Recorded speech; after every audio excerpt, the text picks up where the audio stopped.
In this video, we show you how to simultaneously apply multiple rose pins in various sizes to a base material in one pressing step. Place the first PVC mask onto the lower part of the mold. Now, sieve rose pins into the mask with the claws pointing upwards. Use one mask for each rose pin size, and repeat the sieving step for all the masks.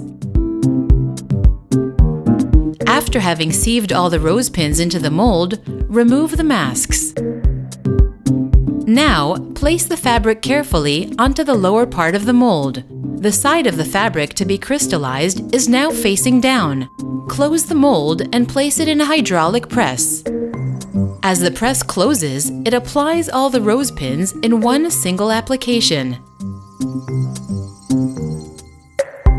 The rose pins are now perfectly applied.